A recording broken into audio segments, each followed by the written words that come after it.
everyone to Graduate channel.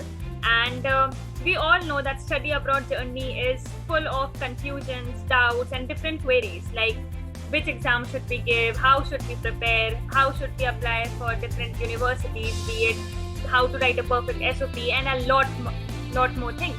So with this video series, we are bringing in for you all people who are already studying in different prestigious universities across the globe. Today we have Ms. Mohika with us, and she is pursuing Masters in Management from London Business School. Thank you so much, Mohika, for joining us. Oh, it's my pleasure. I mean, I know how hard it can be to decide what you want to do, and I've been through this entire process that the people watching this video are going through right now. So I'm just like happy to help, and thank you for giving me this chance. I think like it'll be useful to everyone. That's so great of you.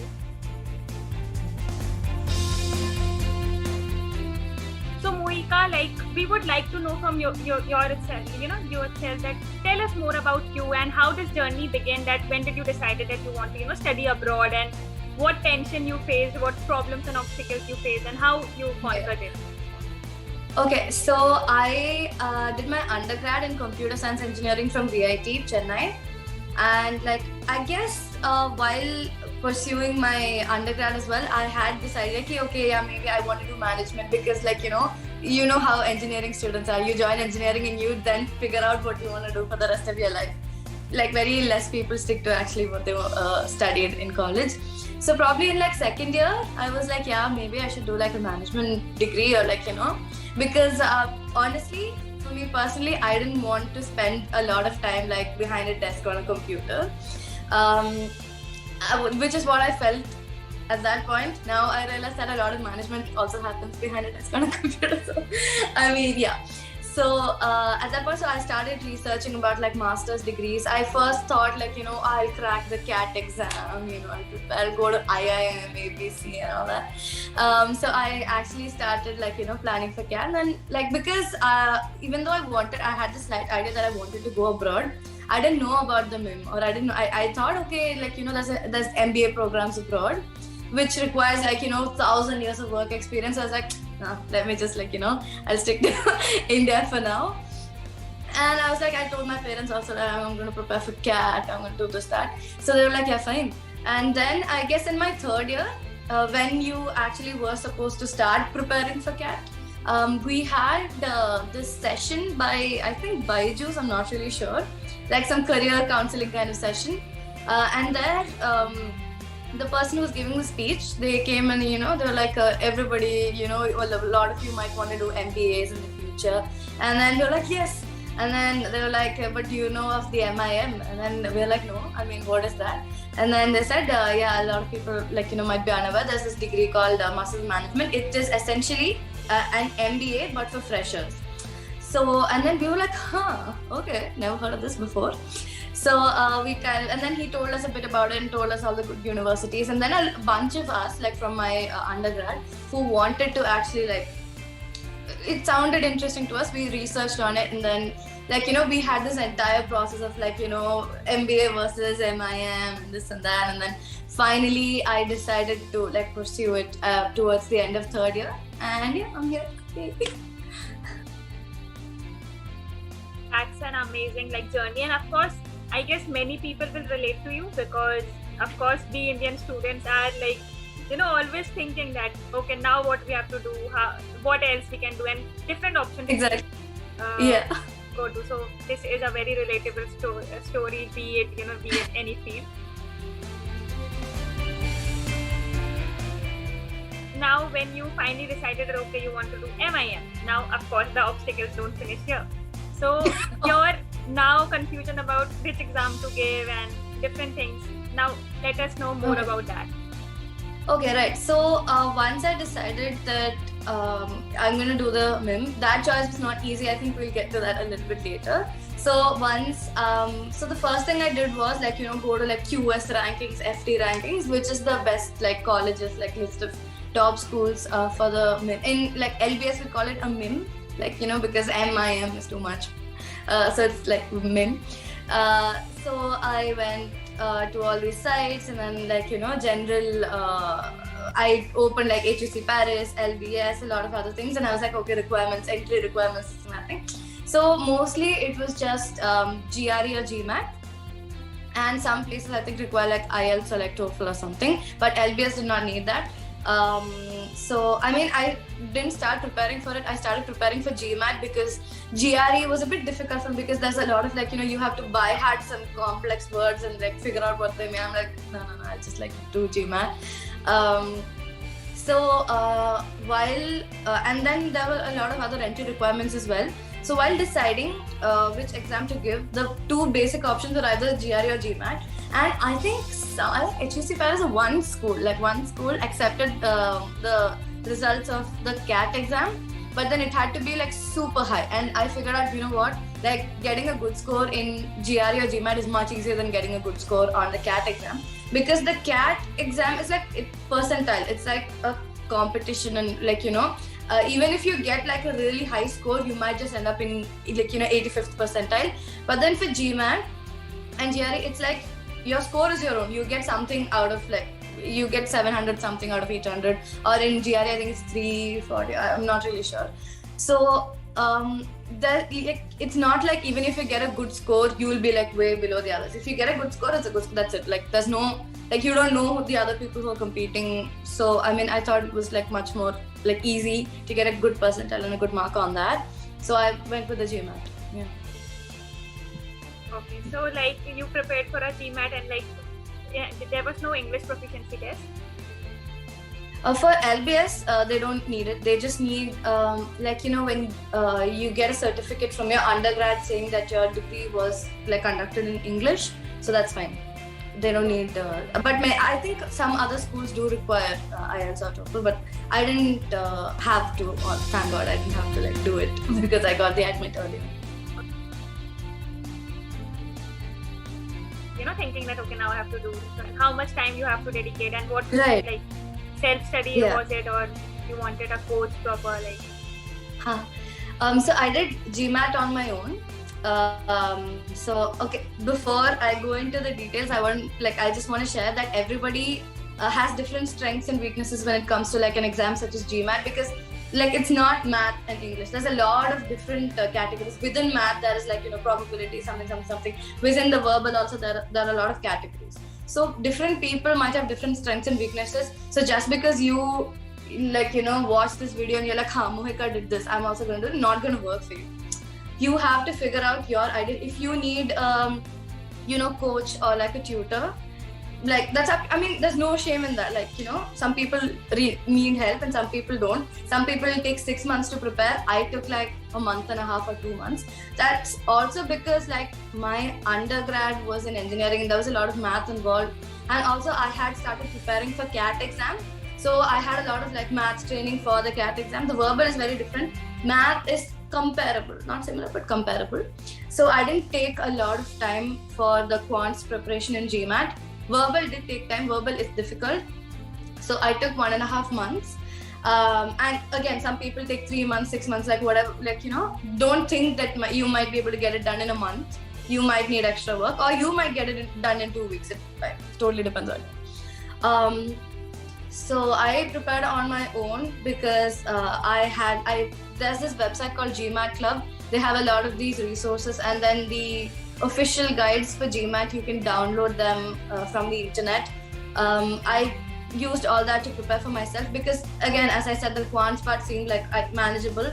The verbal part, you just need practice. You can't get a tutor just for verbal. I don't know if it didn't make sense to me, because like when you practice and understand the verbal part, it makes it easier to do it. You can't, like, you know, if you get a tutor, they're just reading English to you. Like, I mean, you know, didn't make sense to me.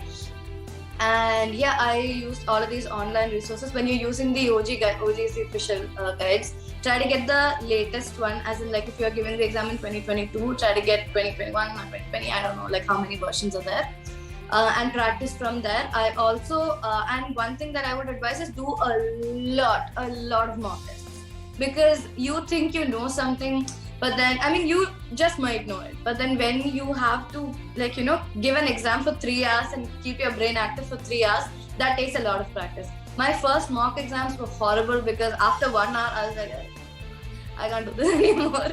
So because you just get burnt out or like in 1.5 hours. So do a lot of mock tests so that your brain is actually used to being active for 3 hours, and then like that helps. And also again you get to know the kind of questions that come. So I bought a test series from, I don't remember.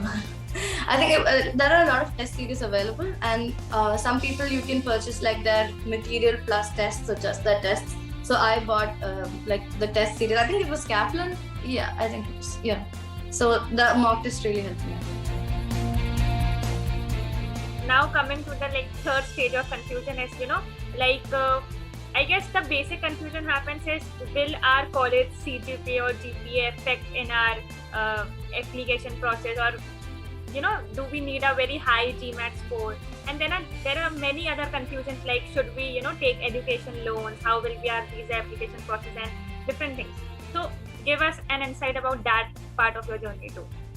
Okay, so that's a lot of questions. I'm gonna try to go one by one. So coming to the weightage, like how your application is processed. One thing that all business schools want to focus on is like how unique you are. Okay, so and I don't mean like you have to be like national level something, or it's just how, like, is there another candidate who's exactly like you? Then probably like neither of you are getting it, right? So what you can do in your applications is try to differentiate yourself as much as possible. So that actually comes as a disadvantage for Indian people because there are a lot of Indians.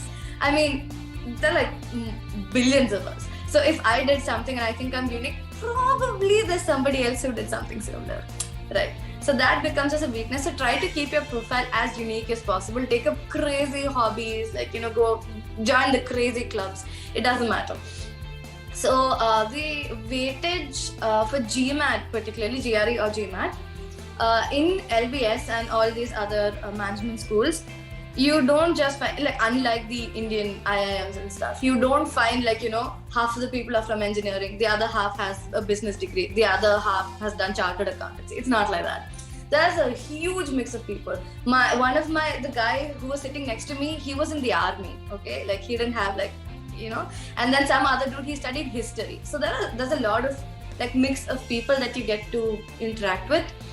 So when you're an engineer, so the average GMAT score that's given in, their websites, it's the average of all these, the engineers, the business geeks, plus the army people, the history people, the art philosophy people, right? So the other people, they don't really expect, like if somebody did art history or philosophy, they don't really expect those people to have a great GMAT, so that reflects in the average. So if you're an engineer, you need like a 700 out of 800 on a GMAT, because even if the average is like a 650 or a 680, they would expect that you know math and you have enough English skills to have a good GMAT score, versus somebody who did something else and who's not that strong with math.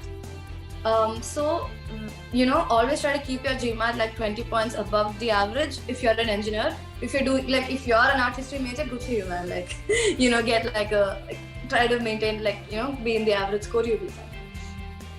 And also the whole application process, I think most of the weightage goes to your essays and your SOP and stuff, like, why do you want to be there? And there's two parts to an essay, right? Why do you want to go to this particular school? For example, LBS, you can be like, the network and this and that.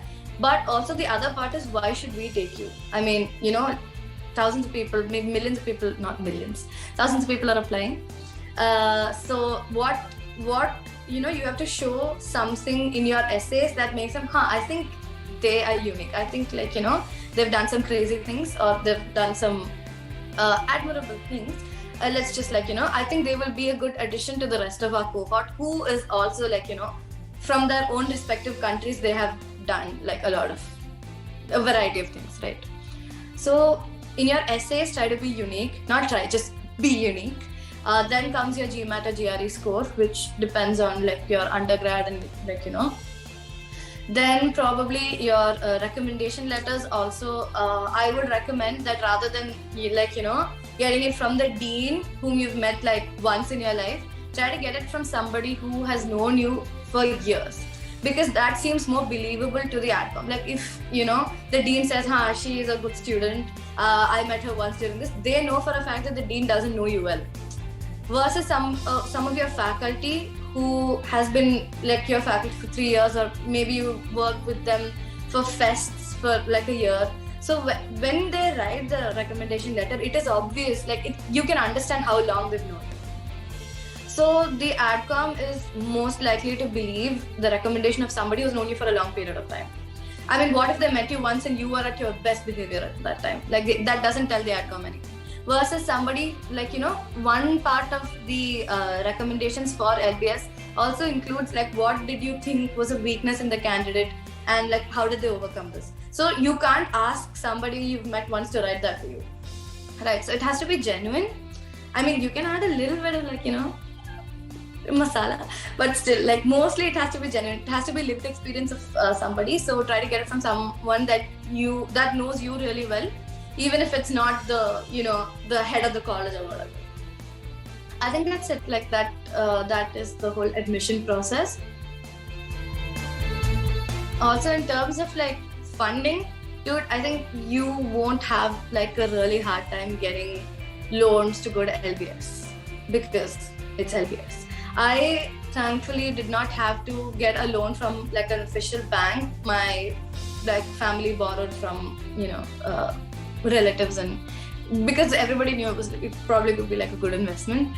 So and when like there's a lot of like Prodigy Finance and a lot of these companies, what I know that my friends used, and some got like loans without collateral and stuff. So I mean, you can negotiate a good deal. Like, it's not going to be an issue, I believe. Okay, thank you so much. Like, I guess all the questions are answered, and this is what a student is looking for while applying to any university, or even while thinking that they want to study abroad. And I guess the slight difference which you told us about the MBA and MII thing is, and also I'm confusion because of course mostly with any degree we think, okay, now what MBA kar lete hain. So when we know that okay, without an experience, or there is an alternative option, MIM, which is also a good option. So I guess this can also be a very helpful go-to degree for many students. We conclude this session. So if you want to share anything, or want to give a tip, like as a senior, that okay, now you are applying for different universities. So anything if you want to conclude in 1 or 2 lines, so you can go ahead. Okay, I think one point that I would like to talk about, I've been asked a lot, like people just sliding into my LinkedIn DMs like, hi, how did you choose between MIM and MBA? Easy choice for me, because it's like MBA requires work experience. MIM gives you like, I mean, the courses are not that advanced, but then it's again a master's in management, right? So what I was thinking of is, should I work for like 5-6 years in tech, like coding for somebody else, and that like which I don't really like, I'm not so happy about, and then like I work for 5-6 years and then I do an MBA, and then like join at some level of seniority in a company, versus me doing a MIM and then joining at the starting level in the same company and then working my way up. So by the time like I'm 5-6 years later, I might be in the same position as somebody who did an MBA later on. So I mean, it all depends. That's how I thought about it. It's like if just the MIM for me is just me shifting to the consulting, or like for me it's consulting, for somebody else it might be finance. So for me, after doing the MIM, I'm directly shifting into consulting and working for 6 years in consulting, and probably reaching the same place as somebody who did tech jobs or something that they didn't like for 6 years, then did an MBA and then got to the same place, right? That's how I think about it. But obviously there are like pros and cons. The fees is different, the prestige is different, and like some people who do the MIM decide to do an MBA or an executive MBA later on, like everything happens to it. So I mean, that depends. And also one more advice that probably I would want to give is, it's not gonna be easy. Right, so because I mean, you really don't know the other candidates who are applying. You might think that, I mean, I've done volunteering, I've done this club, and like that might like you might feel like, yeah, I mean, in my college, like, I did all this and nobody else did this. But then that's one college in a country like India. And there are other countries as well. People who've done the same thing. So, I mean, my only tip for you would be like, try to keep it as unique as possible. But then, like, don't do weird things. Like, be unique, but like within limits.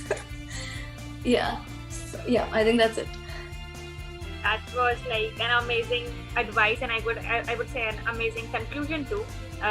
Understanding the difference, understanding your perspective in that, and of course, we have to accept that things will not always be easy, but there's always a way you can make and progress. Yeah. So yeah, thank you so much for this amazing session, and I really loved your energy in this session. So it made it made it more good to hear and understand, and Yeah. a lot of understanding. So yeah, thank you so much.